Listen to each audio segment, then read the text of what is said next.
As of the 3rd of March 2021, the Nintendo Switch is 4 years old. Yep, 4 years old. I can't quite believe that either. Most home consoles have a life cycle of around 7 to 9 years, making the Switch presumably around halfway through its predicted lifespan. Seeing as though we've reached this arbitrary milestone that I've decided is important, I thought I would take a look at the system as it stands in 2021, examining its hardware, software, UI, and the overall impact it's had on both the wider industry and its parent company, Nintendo. This is the Nintendo Switch 4 years on. It's fair to say that the Nintendo Switch has swiftly become one of Nintendo's most popular consoles, presumably to the chagrin of the flock of internet commentators who smugly predicted the console would be a failure in the comment section of its original announcement. Seriously, people were super down about this system when it was originally unveiled. I guess they only had the Wii U to compare it to. As of December 2020, the Nintendo Switch has sold 79 million units, as well as shifting an astronomical 532 million games. To compare that figure against the sales of its largest competitors, the PlayStation 4 has sold 114 million units as of November 2020, and the Xbox One has potentially sold 51 million units since both consoles hit the market in 2013. Microsoft is pretty quiet on sales numbers, probably because they only managed to sell half as many as Sony did during the last generation, and it made them all shy. Remember, the Switch has only been available for half the time as the PlayStation 4 and the Xbox One, yet still sits comfortably between the sales figures of both systems. Taking a look at its own predecessors, the Switch is potentially on its way to outselling Nintendo's most recent best-selling system, the Wii. The Wii's lifetime sales peaked at an impressive 101 million units, only 30 million more than the Switch has so far managed to sell. And as of December 2020, the Switch has just managed to outsell the Nintendo 3DS by 4 million units. An impressive feat, considering the 3DS had multiple hardware revisions and was hugely discounted towards the end of its lifespan. As for the Wii U, well, the Wii U only sold a meager 13 million units. So yeah, poor Wii U. Far more fascinating, however, is just how many games have been sold for the Switch. In fact, the amount of the user base who've purchased specific pieces of software in particular is huge. For instance, the best-selling game on the Switch, Mario Kart 8 Deluxe, was purchased by 42% of Switch owners. That means that just under half of the people who own a Nintendo Switch also bought Mario's latest racing title. On a similar note, the system's second highest selling game, 2020's Animal Crossing New Horizons, is owned by 39% of Switch owners. 39%! Remember, Animal Crossing had only been available for 9 months when Nintendo published these numbers. That's seriously impressive stuff. Just to contextualize that number a bit further, Nintendo sold over twice as many copies of Animal Crossing New Horizons in just 9 months than they sold Wii U's in 5 years. In comparison to other Nintendo systems and their most successful releases, 37% of people bought Mario Kart Wii, which was the console's best-selling title that wasn't bundled with the system like Wii Sports. 25% bought Mario Kart 7 on the 3DS, and 20% bought New Super Mario Bros. On the DS. Compared to the number of people who bought both Mario Kart 8 Deluxe and Animal Crossing New Horizons, these figures speak for themselves. The uptake of software alone is incredible. It speaks volumes not only to the quality of these games, but to the appetite of the players for these specific releases. A stunning, content-rich version of Mario Kart that can be played locally using just one system, no matter where you are, is one hell of a selling point. And Animal Crossing couldn't have launched at a better time than when it did, right on the cusp of a global pandemic when players were desperate for a gentle, time-consuming form of escapism. The Nintendo Switch is currently the 11th best-selling console ever. Based on its current pace, the system will undoubtedly become the 7th best-selling console by this time next year, outpacing the PlayStation 3, the Xbox 360, the PSP, and the Game Boy Advance. And that's assuming Nintendo have no plans to release a hardware revision within the next 12 months, which would undoubtedly bolster sales even further. The popularity of the Switch is phenomenal, but what kind of impact has its success had on the industry as a whole? Well, that's kind of a tough question to answer. Since the release of the Nintendo Wii, Nintendo have operated firmly within their own specific pocket of the industry, refusing to chase trends or compete with other manufacturers on a hardware level. The last true competition Nintendo really faced was the PlayStation Vita, which, despite being a more powerful and capable handheld, failed to capture the imagination of the general public quite like the less powerful, but arguably more inventive, Nintendo 3DS. Since then, Nintendo have been the primary providers of dedicated gaming handhelds, systems that appeal to a broader range of players than their dedicated home systems. It's been interesting that, despite the runaway success of the Switch, no other manufacturer has decided to attempt to compete against it. Sony seems done with the concept of handhelds for good, and Microsoft has only recently entered this space in the form of streaming to smartphones and other mobile devices via its xCloud platform. Not quite the same market Nintendo's hardware traditionally appeals to. We could also say Google Stadia, but we won't. Let's move on. However, that hasn't stopped both Microsoft and Sony from treating Nintendo with the utmost respect. The three big players were responsible for enabling true console crossplay for the first time in history, thanks primarily to the runaway success of Fortnite. Since then, the majority of high-profile multiplayer games have allowed players to compete with others regardless of their console platform of choice, a move no one could have ever predicted as little as 4 years ago. Nintendo's biggest impact on the industry, however, has been the format in which they announce new software and hardware, their Nintendo Directs. Although Nintendo originally adopted the format all the way back in 2011, it wasn't until the release of the Switch that these regular online broadcasts became global sensations. The levels of excitement around these pre-recorded presentations far exceed that of traditional in-person conferences, to the point where both Sony and Microsoft have attempted to ape them in recent years to varying degrees of success. Whereas Microsoft can't quite bring themselves to wave goodbye to their lavish E3 presentations, Sony's State of Play series is gradually becoming a worthy alternative to Nintendo's much-loved way of announcing new information. You could even argue that these seemingly innocuous presentations have shaken the industry so much over the last 4 years that they've killed E3, the prominent video game trade show that takes place every June. Nintendo backed out of the show a long time ago in favour of their online broadcasts, and recent years have seen Sony do the same, opting for no presence at the conference whatsoever. Following the understandable cancellation of last year's show, the entire fate of E3 now hangs in the balance. In 2020, every publisher was forced to announce their upcoming projects via an online livestream that they created, and hey, guess what? Turns out that not only is it cheaper, but by not competing against all of your competitors in the space of 3 days allows you to take control of the headlines when and how you choose to do so. So well done, Nintendo, you killed E3.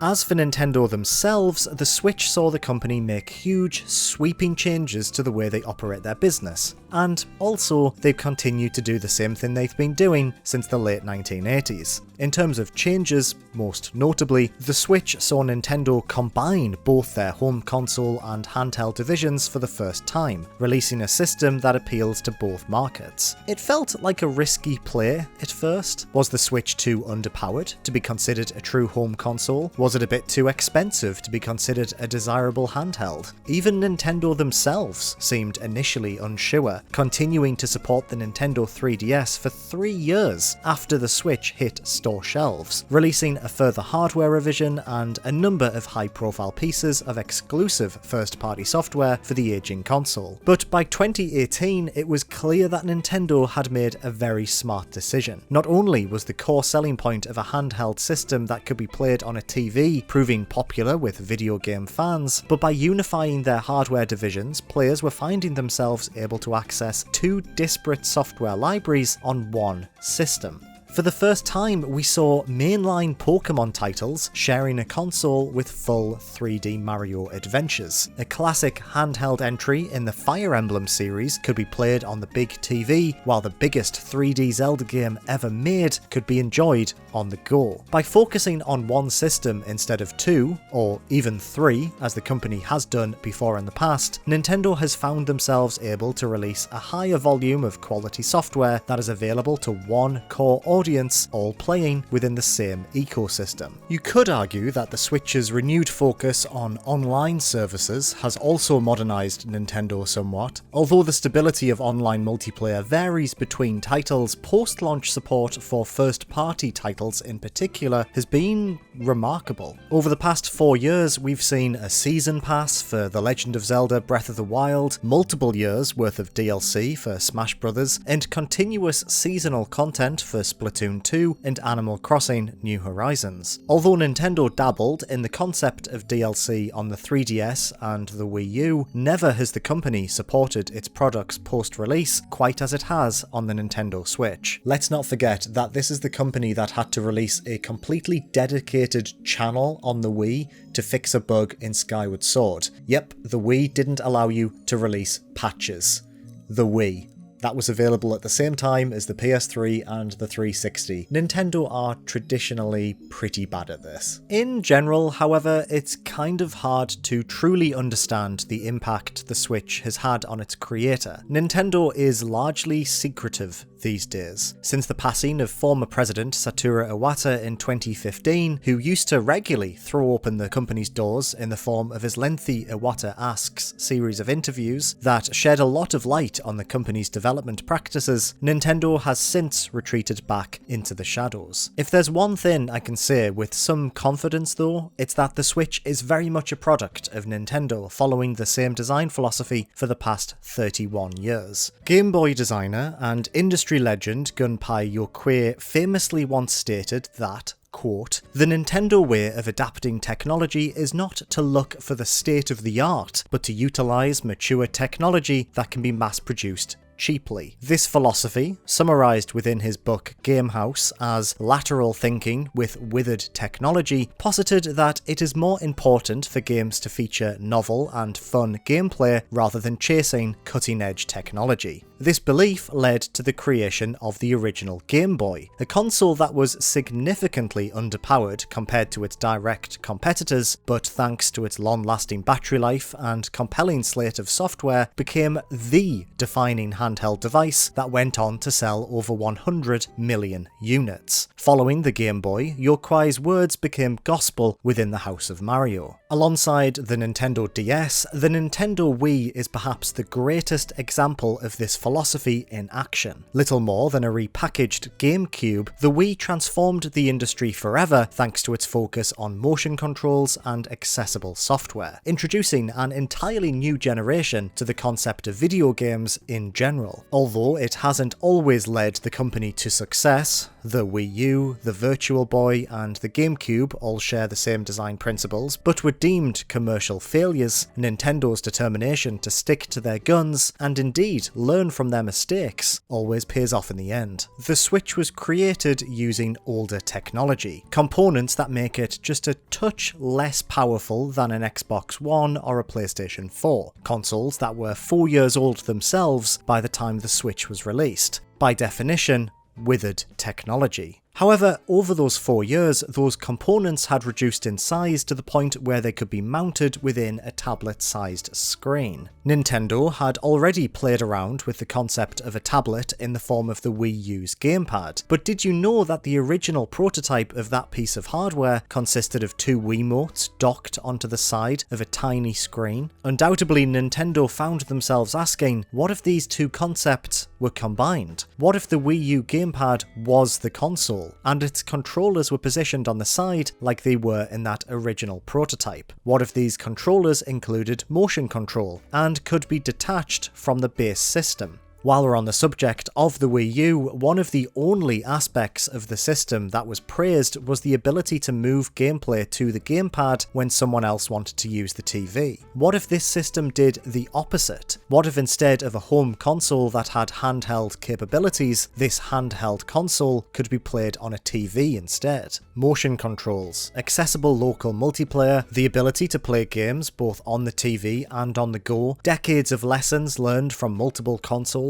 the Wii, the GameCube, the DS, the Wii U, combined together to create the Nintendo Switch. Lateral thinking in action. In this sense, the company remains unchanged. Therein, I think, lies the key to the Switch's success, separated into 2 core pillars: seamless local multiplayer on either one system or more, and the ability to bring console-quality gaming with you no matter where you are. The ultimate Nintendo console, developed by sticking to the same design philosophy they've abided by since the late 1980s. No one does it quite like Nintendo. It always feels weird to talk about hardware when discussing a Nintendo system, because as we've already covered, it doesn't really matter. But with the Switch, I think it really highlights what's important to players in the modern era.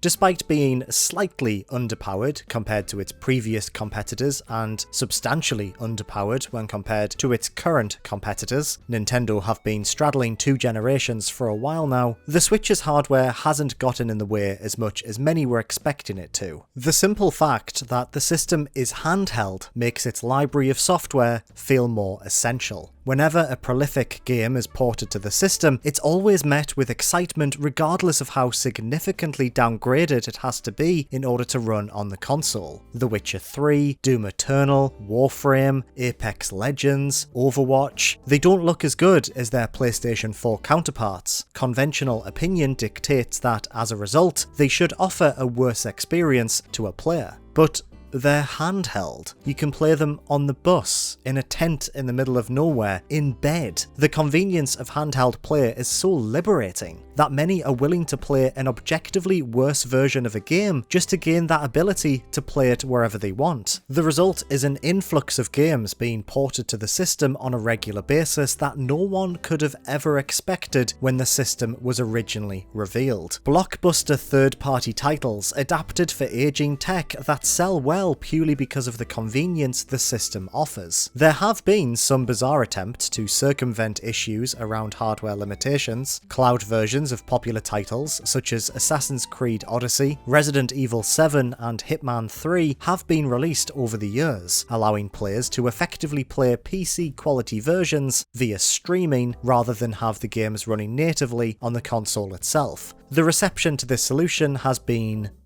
mixed. As is so often the case with things like this, when it works, it, works. But issues around input lag, image fragmentation, and the fact that if you have no internet, you can't access your game, which kind of doesn't make sense considering this is a dedicated handheld console, have prevented it from becoming a common practice. Still, nothing speaks to the success of a console quite like wild attempts to circumvent its limitations. But here's the thing, when the Switch is placed into its dock, providing it with a slight amount of additional performance power, games can still look fantastic. Every single first-party Nintendo game looks phenomenal, a testament to just how important art direction is to a game's visual appearance. It may not be the world's most powerful system, but the ability to play Breath of the Wild or Super Mario 3D World on either a 4K display or on the system itself when in the garden feels as magic today as it did when the console first launched. Admittedly, the system does suffer a smattering of technical issues. Joy-Con drift is by far the most prolific, an issue that affects the console's primary controllers that can see characters moving on their own even if no one is moving the sticks. The issue has affected a considerable portion of the system's user base, to the extent where a class action lawsuit has been bubbling away for the past few years. It doesn't seem to be something Nintendo wants, or maybe can, even fix, much to the frustration of those who have experienced it. The company does offer to repair faulty units, but it seems likely that Joy-Con drift will be the defining technical issue that plagues the system for the entirety of its lifespan. While we're on the subject of hardware, Nintendo have released one console revision since the system's original launch. The Nintendo Switch Lite, released on the 20th of September 2019, offers a cheaper alternative to the original console. Retailing for around £200, the Switch Lite is a purely handheld system, removing the ability for players to dock the console and play it on the TV. As a result, there are no detachable Joy-Cons, with the console featuring an all-in-one design that includes the controllers as part of its shell. Filling the gap previously occupied by the 3DS, the Switch Lite proved to be yet another success for the company. A cheaper, single-unit system was a better fit for younger players, while many older fans found it to be a more compact way of experiencing Nintendo's modern catalogue without having to break the bank. Want to play Mario Kart, but you aren't really arsed about hooking something up to a TV? Does your kid want to play Pokemon, but their hands are permanently coated in a thick layer of strawberry jam? Then the Switch Lite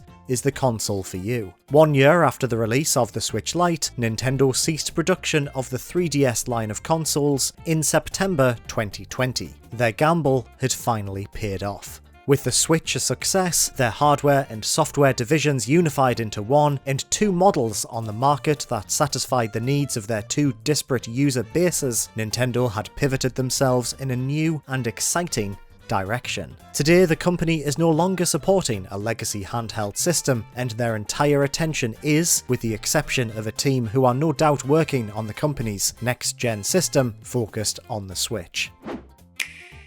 The user interface for the platform has remained relatively unchanged since the console's original launch. In general, the interface is serviceable. It works. You've got your square icons in a row. You know it's a modern console home screen.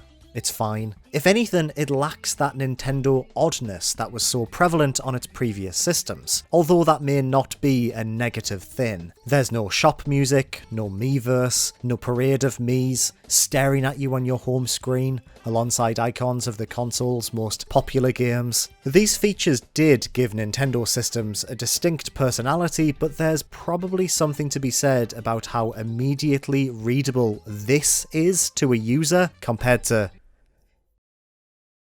this. There are no themes, which is a bit of a shame, although the 3DS didn't receive any until way later in its lifespan, so there's still a chance Nintendo may introduce them at some point in the near future. As for the store, it's, well, like every other modern digital storefront, bloated and largely terrible. On the one hand, it's great to see Nintendo make the decision to allow indie publishers to throw their games onto the store with seemingly few obstacles, as it has led to the Switch becoming the ultimate indie platform, but at the same time, you get stuff like this. Yeah, it's not ideal. Speaking of games, however, the Switch is perhaps Nintendo's best console. I don't think many would argue with me when I say that the Switch is probably the ultimate handheld console, and that's coming from me, someone who still plays his PlayStation Vita on a regular basis, like an idiot. The breadth and scope of titles available to play on the Switch is staggering, even at this point, presumably only halfway through the system's life cycle. From exclusive first and third-party releases to ports from older systems, alongside breakout indie hits, the Switch's library is astonishingly good. Let's start with its first-party releases. Since 2017, Nintendo have developed and published the likes of The Legend of Zelda: Breath of the Wild, Super Mario Mario Odyssey, Super Smash Bros. Ultimate, Splatoon 2, Super Mario Maker 2, Yoshi's Crafted World, Mario Tennis Aces, Super Mario Party, Xenoblade Chronicles 2, Fire Emblem Three Houses, Tetris 99, The Legend of Zelda Link's Awakening, Luigi's Mansion 3, Pokemon Let's Go, Pokemon Sword and Shield, and Animal Crossing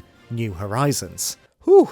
Going on that list alone, the Switch feels leagues ahead of its predecessors in terms of quality software. This is, no doubt in part, as I mentioned earlier, because of Nintendo's decision to combine their handheld and home console divisions, allowing them to release high-quality titles that appeal to different audiences on one single system. For many Nintendo fans, seeing traditionally handheld experiences like Pokemon, Animal Crossing and Fire Emblem on a big screen is a dream come true, and the advanced hardware has allowed them to benefit from features such as HD graphics and consistent post-launch support. But even other titles, such as the 2019 Link's Awakening remake, a game that traditionally would have been released on a handheld device, was able to achieve a broader appeal by launching on the same system that also houses Breath of the Wild. The two being available together just makes sense. Speaking of Breath of the Wild, Nintendo have truly outdone themselves with their mainline entries up to this point. Both The Legend of Zelda Breath of the Wild and Super Mario Odyssey are arguably two of the greatest games ever made, and not only did they release for the same system, they launched in the same year. However, this is Nintendo we're talking about, and if there's one thing the company is good at, it's taking risks. The Switch has seen the company experiment in a number of areas, to varying degrees of success. ARMS launched early in the Switch's life to a mixed reception. A brand new IP, ARMS was a fighting game that involved characters with extendable limbs battering each other for glory in a number of different game modes. Primarily an online experience, the game was critically lauded but failed to find a foothold with a general gaming audience. Still, for what it's worth, ARMS represents the trust Nintendo are placing in the younger generation of developers within the company. With Miyamoto creeping closer and closer to retirement, both ARMS and Splatoon are indicative that the magic of Nintendo will persist once Mario's dad calls it a day. Hopefully we'll see more from the team behind ARMS before the end of the generation. Then we have Labo, cardboard that could be constructed into various objects that would function as peripherals for playing various minigames. The concept of Labo is completely wild. Cardboard attachments that you build yourself feels far more like a traditional toy than a video game, but it's peak Nintendo weirdness. The company even patched Mario Kart 8 to be compatible with the motorbike attachment. They were really invested in this idea. But perhaps Nintendo's bravest experiment was Ring Fit Adventure. Wii Fit was a landmark release for Nintendo. A bestseller that appealed to the more casual audience of the Wii, the company struggled to replicate its success when they released a follow-up on the Wii U. Yes, there was a Wii U version of Wii Fit, and I'm going to hazard a guess that it didn't sell very well. No doubt, realising once and for all that all the grandmas and middle-aged parents who bought the original game weren't going to rush out to pick up a Wii U for its sequel, Nintendo chose a different approach to their next generation fitness game for the Switch. What if, instead of creating a tool that simply measured exercise, fitness was the core mechanic? Ring Fit Adventure is a stroke of genius. It's an in-depth RPG where the player can attack enemies by performing exercises. Using a giant ring that can be squished alongside a thigh attachment that tracks leg movements, players can navigate levels and defeat huge bosses, all while burning calories. Ring Fit is a workout routine. It's a challenging, tough program that doesn't just gamify exercise in the same way Wii Fit did back in 2008. This is a full-blown RPG, complete with all the trimmings you'd expect from a game in that genre. It just so happens that you have to squat in order to beat it. At launch, Ring Fit proved both a critical and commercial success, but following the global lockdown in early 2020, the game became as rare as toilet paper. Trapped indoors with limited options for working out, the idea of a game that made exercise fun suddenly seemed infinitely more appealing than it did a mere 5 months prior. Yet another example of Nintendo taking lessons learned from failures of previous generations and fixing them for new hardware. A common theme when it comes to the Switch. Remember the Wii U? Trick question, no one remembers the Wii U, which is why Nintendo have successfully managed to re-release the majority of the system's library on the Switch for full price. I'm partially joking, of course. The Wii U's library was incredible, and every first-party game rightly deserves the second chance they've received on the Switch. Pikmin 3, Pokken Tournament DX, Bayonetta 2, Hyrule Warriors, Captain Toad Treasure Tracker, New Super Mario Bros. U Deluxe, Donkey Kong Country Tropical Freeze, Tokyo Mirage Sessions, #FE Encore, Super Mario 3D World plus Bowser's Fury, Mario Kart 8 Deluxe. The Wii U has finally received the recognition it deserved over the past 4 years, with many experiencing these fantastic games for the first time on the Switch. Better yet, and this really is something that Nintendo should be praised for, every single one of these games launched with additional content exclusive to the Nintendo Switch. From additional levels to new characters, enhanced graphics, and better performance, Nintendo put a lot of effort into making these re-releases worth picking up the second time around. It was such a smart move. Not only did porting these titles over to the Switch prove to be a profitable decision, it also allowed the company to maintain a steady supply of releases during periods of drought. Mario Kart 8 Deluxe, for instance, launched shortly after the Switch hit shop shelves, and proved so popular that it's now the best-selling game on the entire platform. Nothing says no one bought a Wii U quite like one of its games becoming the best-selling title on a brand new piece of hardware. For a long time, Nintendo platforms have struggled to maintain strong third-party support, and often rely on their exceptional first-party titles to sell hardware instead. Although the Wii, the DS, and the 3DS did receive a sizable number of high-quality third-party titles, the majority of non-Nintendo releases on those platforms were of the shovelware variety, to put it politely. Once again, let's not talk about the Wii U. You know what? No, wait, let's talk about it, just for a second. It got Mass Effect 3, not 1 or 2, then it got nothing.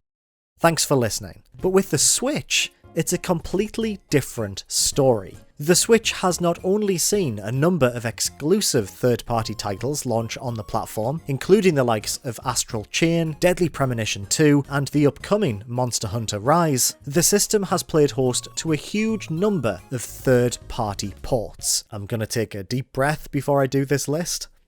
The Witcher 3, Doom, Doom Eternal, Wolfenstein 2, Alien Isolation, Skyrim, the BioShock trilogy, both Ori titles, Dark Souls, Hellblade Senua's Sacrifice, Divinity Original Sin 2, Diablo 3, Overwatch, Warframe, Apex Legends, Rocket League, Fortnite, Dragon Quest XI, Metro Redux, the Borderlands Collection. Never before has a Nintendo platform played host to such a diverse and wonderful selection of releases. XCOM, forgot about XCOM. The expectation that Nintendo consoles don't receive third-party games is well and truly gone, replaced instead by an equally feverish expectation that every game should now launch on Switch, with ports such as The Witcher and Doom proving that no project is too big to be shrunk down to Nintendo's dinky handheld. As I mentioned earlier, the concept of gaming on the go has resulted in an unprecedented amount of third-party support for the system. Certainly better than a port of Arkham City with terrible gamepad support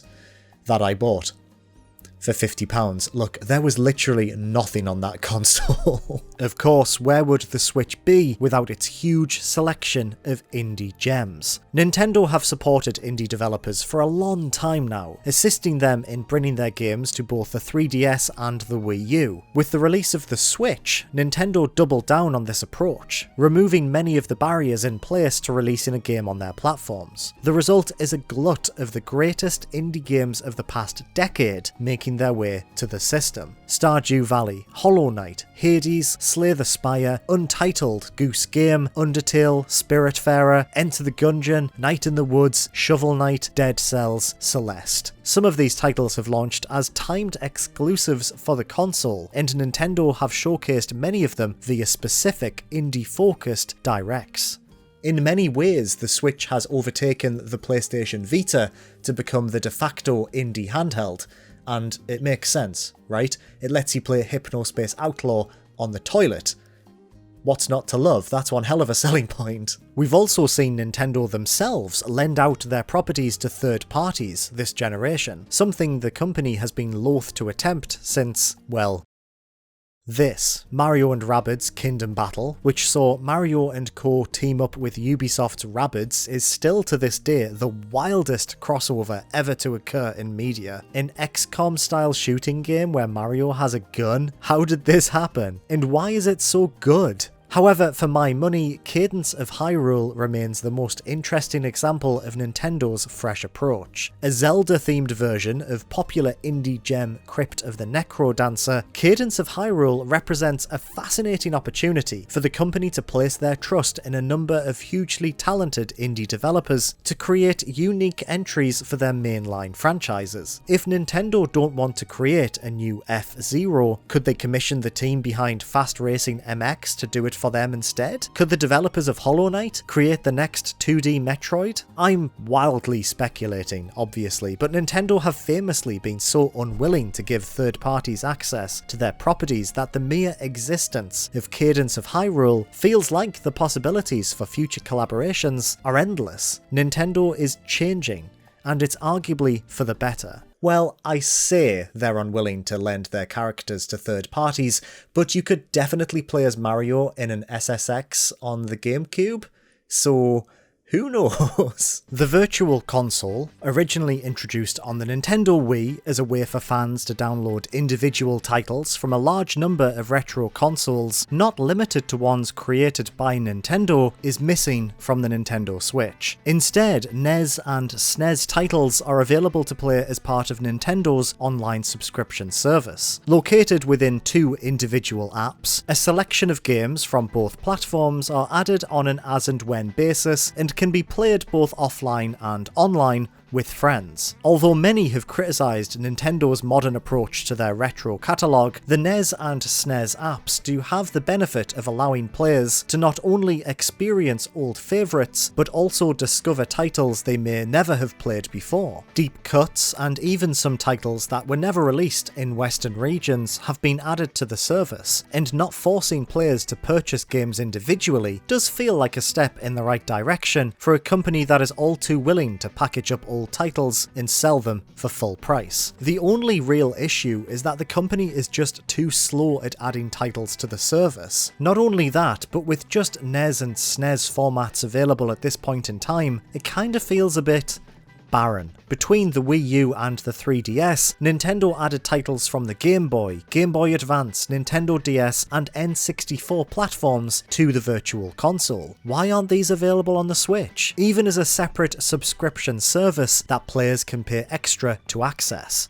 Nintendo's approach to legacy software is, as always, completely baffling. Just add GameCube games to the Switch for 20 quid a pop.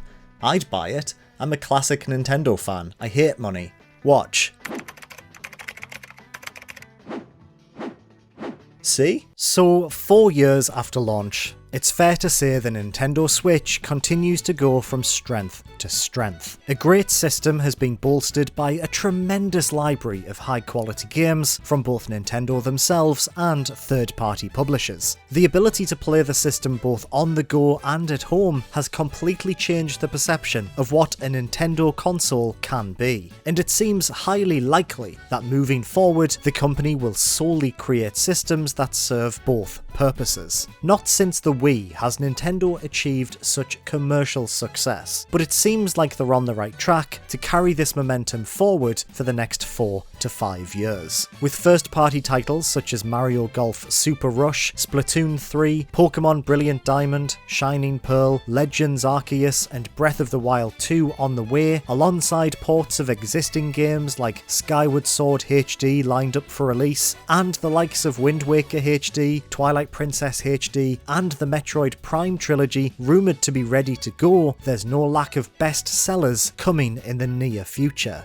A hardware revision seems likely, although whether that be the Pro model that many are expecting remains to be seen. Either way, a next-gen Switch will no doubt be in development, and it seems likely that the system will attempt to emulate the success of the current model without taking any unnecessary risks. I'd imagine it will be backwards compatible, and I have no doubt that it will be a success. Personally, I love the Switch. It represents Nintendo at their best, creating hardware and software that puts fun at the forefront. It's been a fascinating 4 years since launch, watching this console dominate the industry, proving that great software that can be played on the go is an unbeatable combination. I can't wait to see what the rest of the generation holds for Nintendo's perfect hybrid. Thank you very much for watching. This was meant to be a short video, but it kind of spiraled out of control. I really love talking about the Switch. That's why this video is now 40 plus minutes long. If you're watching still, thank you. I don't expect you to be watching all the way to this point. If you enjoyed this video, please do consider giving it a like, and make sure to subscribe to the channel, as it really helps me out. Thank you very much for watching. I endeavour to upload a video every Sunday at 4 PM. Take care, and I will see you soon.